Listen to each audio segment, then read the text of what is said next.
மைசூர் பா பாதுஷா ஆஷ்வி இன் அஸ்வின் சொக்க வைக்கும் பலகாரம் அதுக்கு ஆஷ்வி இன் அஸ்வின்.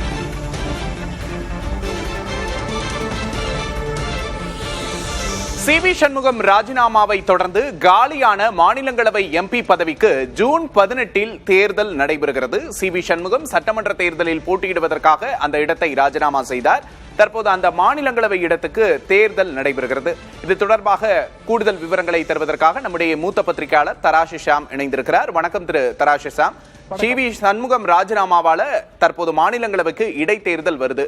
இந்த இடைத்தேர்தல் எப்படி நடக்கும்? எந்த கட்சிக்கு பலம் இருக்கும்? உங்களோட பார்வை என்ன? ஒரே ஒரு இடைத்தேர்தல் என்பதால் சட்டமன்றத்தில் இருக்கிற ஒட்டுமொத்த ஓட்டு அதுதான் கணக்கில் எடுத்துக்கொள்ளப்படும். ஒருவேளை போட்டி வேட்பாளர்கள் இல்லை என்றானால் யார் ஒருவர் நிறுத்தப்படுகிறாரோ அவருக்கான வெற்றி வாய்ப்பு. பொதுவாக பெயர் அடிபடுவது காங்கிரஸ் கட்சியின் பிரவீன் சக்கரவர்த்தி என்கிற பெயர் அடிபடுகிறது. தாவேகாவுக்கு 108 இடங்கள் இருக்கின்றன. திமுக ஒரு 59 இடம், அதிமுக இந்த பிளவை கணக்கில் எடுத்துக்கொள்ளாமல் பார்த்தால் 47, காங்கிரஸ் 5. கிட்டத்தட்ட சம பலம் தான். ஆனால் அதிமுக 2ஆக பிளவுபட்டிருப்பதால் அதுவும் ஒரு பகுதி தாவேகாவுக்கு ஆதரவு தந்து ஏற்கனவே நம்பிக்கை தீர்மானத்தில் ஓட்டு போட்டிருப்பதால் தாவேகாவுக்கு 144 என்பதுதான் சட்டமன்ற பதிவேடுகளின்படி வருகிறது. அது அப்படியே தொடர்ந்தால் 144 என்பது அப்படியே தொடர்ந்தால் தாவேகா நிறுத்துகிற வேட்பாளர் யார் ஒருவரோ அவருக்கு தான் வெற்றி வாய்ப்பு அதிகம். திமுகவும் அதிமுகவும் இணைந்து ஒரு வேட்பாளரை நிறுத்துவது அதெல்லாம் இப்போதைக்கு சாத்தியமாக தெரியவில்லை. அப்படியான வெற்றி வாய்ப்பு வரும்போது திமுக அதிமுக இவர்கள் சார்பாக போட்டி வேட்பாளர்கள் நிறுத்த மாட்டார்கள். பொதுவாக ராஜ்யசபா தேர்தலில் 6 இடங்களுக்கு வேகன்சி இருந்து 6 இடங்களுக்கு தேர்தல் நடந்தால் கூட தமிழ்நாட்டில் போட்டியை தவிர்த்து விடுகிறோம். ராஜ்யசபா தேர்தலுக்கான போட்டி நடைபெற்று எத்தனையோ ஆண்டுகள் ஆகிவிட்டன. எனவே எனக்கு தெரிந்து அந்த டிவிக்கு ஆதரவோடு நிறுத்தப்படுகிற யாராவது ஒரு வேட்பாளர் பிரவீன் சக்கரவர்த்தியாகவும் இருக்கலாம், அல்லது தாவேகாவே தங்களுக்கு என்று ஒரு ராஜ்யசபா வேட்பாளர் வேண்டும், ராஜ்யசபா எம்பி வேண்டும் என்று கூட நினைக்கலாம்.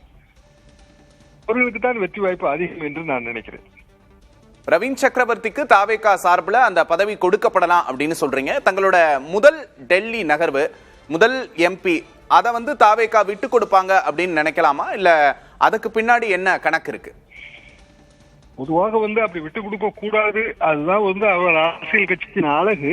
ஆனால் பிரவீன் சக்கரவர்த்திக்கும் நெருக்கம். முதலில் ஓடி போய் ஆதரவு கொடுத்த காங்கிரஸ் கட்சி 5 எம்எல்ஏக்களோடு ஆதரவு கொடுத்த திமுக கூட்டணியிலிருந்து விலகியது. அதுபோக எதிர்காலத்தில் தாவேகா கூட்டணி தான் என்று அவர்கள் ஏற்கனவே அறிவித்து விட்டது. இதையெல்லாம் வைத்து பார்க்கும்போது அதுவும் ஒரு வேகன்சி டைம் தான்.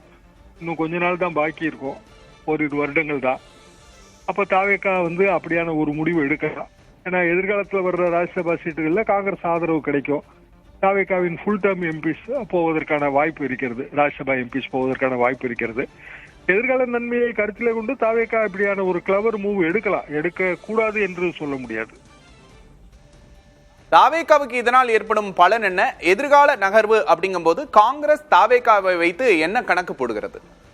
காங்கிரஸை பொறுத்தவரையில் அவர்கள் பாரதிய ஜனதாவுக்கு எதிரான ஒரு கூட்டணி, இப்போதைக்கு இந்தியா கூட்டணி என்று இருக்கிறது. ஆனால் இனி திமுக அந்த கூட்டணியில் நீடிக்குமா என்பதெல்லாம் ரொம்ப சந்தேகம்.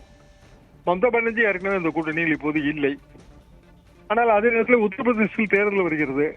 அங்கு காங்கிரஸ் கட்சிக்கு ஒரு ஓட்டு வங்கி இருக்கிறது.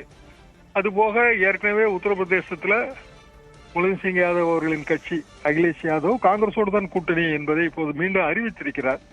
இதையெல்லாம் வைத்து பார்க்கும்போது எதிர்கால கூட்டணி பாரதிய ஜனதாவுக்கு எதிரான ஒரு கூட்டணி என்பது மாநில கட்சிகள் எல்லாம் இணைந்து ஒரு கூட்டணியாக சேரலாம், அதற்கு வாய்ப்பு இருக்கிறது. ஆனால் இடைஞ்சல் உத்தரப்பிரதேச தேர்தல் அது இடைஞ்சலா இருக்கு. பெரிய மாநிலம், அங்கே வெற்றி பெற வேண்டும் என்பது அகில இந்திய கட்சிகள் பல கட்சிகளின் எண்ணம் அதுவாகத்தான் இருக்க முடியும். அதை வைத்து பார்க்கும்போது இந்தியா கூட்டணி அப்படியே கொஞ்சம் தேறி விடும் என்பதுதான் எனது கணக்கு.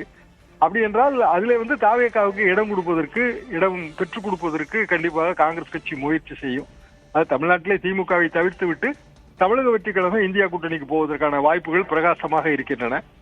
அதற்கெல்லாம் ஒரு அச்சாரமாக கூட இந்த ராஜ்யசபா தேர்தல், இந்த வேகன்சி டைமை தாவேகா பயன்படுத்திக் கொள்ளும் என்றுதான் நான் நினைக்கிறேன். சரி, திமுகவை இந்தியா கூட்டணியிலிருந்து வெளியே போக வச்சுட்டு தமிழக வெற்றி கழகம் அதுக்குள்ள போகும் அப்படின்னு சொல்றீங்க. கூடுதல் விவரங்களுக்கு நன்றி திரு தராஷி சார்.